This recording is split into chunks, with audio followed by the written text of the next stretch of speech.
Okay, first question. What expectations of family therapy did you have before and after the role play, and how they changed after the role plays?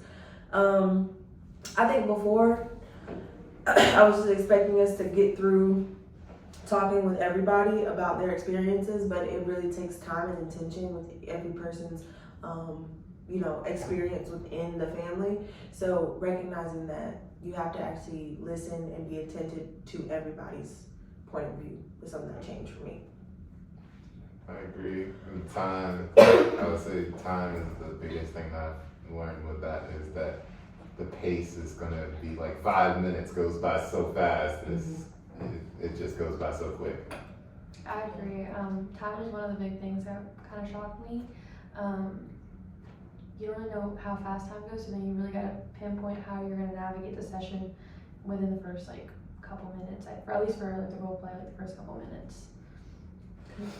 For me, I just felt like time is also a factor for me. But I feel like the problem is the same, but everyone's experiencing it differently. So you have to be able to hear everybody's opinion on it, so you can make sure you have a clear understanding of how to move forward with each person. Yeah, I agree with what everybody said, and also being flexible, because you can have like a plan, like this is how we're gonna do it, but then you may hear someone's perspective and then have to like go in a different direction. Okay, second question, pertinent issues for counselors when working with families. I think the biggest thing is just being validating to everybody's experience. I feel like for me, I might use my own biases and like I have my own way of thinking, but stepping out of what I think is right and really stepping into the family's orientation of things, like how they want things to be, is I think one of the key issues, at least for me as a counselor. For me, I would say counter-transference. I think watching families, particularly with children, I would just want to see myself from the child's perspective, but also from my parents' perspective, because I have, an adult life now, but I know what it's like to be a child. So just trying to not make it like my own family situation. I think also having a balance, because I know like for me, working with a lot of people, it can be overwhelming. So just like we kind of said earlier, just balancing out everybody's voice and not putting so much of the work on yourself, but making sure that you're hearing everybody and like just referring it back to each person.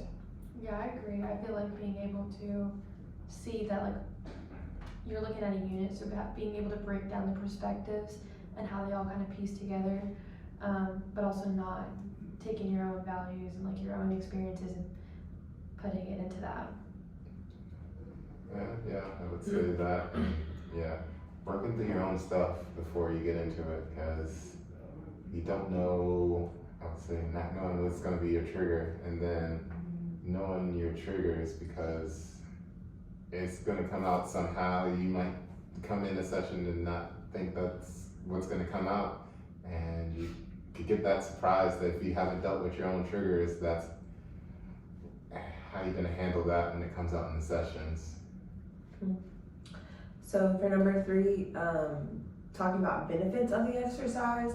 For me, always doing like role plays and being the client, I get to actually play out how I feel like the person may be feeling in that scenario, and so I think it develops more empathy and also a level of understanding, just from like trying to put myself in somebody else's footsteps, and then also like watching the therapist, like being able to see that therapy, you can have a template, and I think that would be helpful, especially working with families, because you have something to orient off of.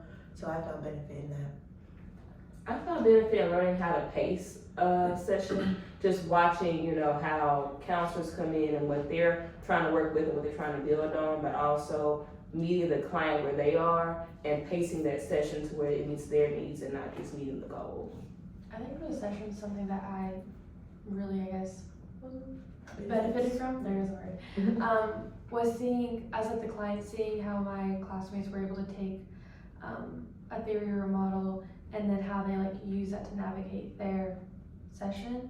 And then I honestly, I like seeing other people do their, like how they would lead their sessions, but then I feel like there's always newer ways, newer perspectives, and that I can then implement when I do counseling. I agree with that. I thought it was cool seeing, like being in the counselor role, seeing us each pick a different theory and use for those exercises. And so it was just cool doing it and seeing how my class, like seeing the acting skills. Thank you. Yeah, it was good to have that experience to especially to be as the therapist.